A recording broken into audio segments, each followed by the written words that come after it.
കണ്ണിമാങ്ങ ഉപ്പിലിട്ടാലോ? അങ്ങനെ നമുക്കിന്ന് കുറേ കണ്ണിമാങ്ങ കിട്ടിയിട്ടുണ്ടായിരുന്നു. അപ്പോൾ ഉപ്പിലിടുന്നതിന് മുന്നേ ആയിട്ട് ഞാൻ അതിൽ ഒരു മാങ്ങ എടുത്ത് കടിച്ചു നോക്കിയതാണ്. കടിച്ചതേ ഓർമ്മയുണ്ടായിരുന്നുള്ളൂ, ഭയങ്കര പുളിയായിരുന്നു കേട്ടോ.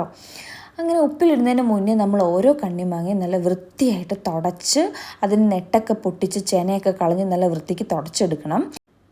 മാങ്ങ മാത്രമല്ല, മാങ്ങ ഇടുന്ന ഭരണിയും നല്ല വെള്ളമൊന്നും ഇല്ലാതെ ഉണക്കിയെടുക്കണം കേട്ടോ, വൃത്തിക്ക് തുടച്ച് ഉണക്കിയെടുക്കണം.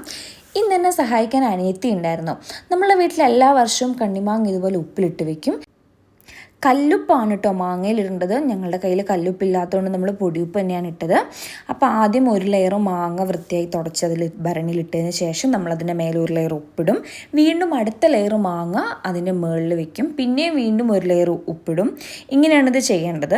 അപ്പോൾ നമ്മൾ എല്ലാ മാങ്ങയും സമയമെടുത്ത് തുടച്ച് വൃത്തിയായി ഭരണിയിലാക്കിയിട്ടുണ്ട്. ലാസ്റ്റ് കുറച്ച് ഉപ്പിട്ടിട്ടുണ്ട്. അപ്പം ഇതേ ഭരണി മൂടി വയ്ക്കാൻ പോവാണ്.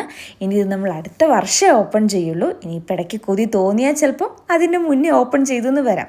അപ്പോൾ ഇന്ന് ഇത്രയേ ഉള്ളൂ. ടാറ്റാ, ബൈ.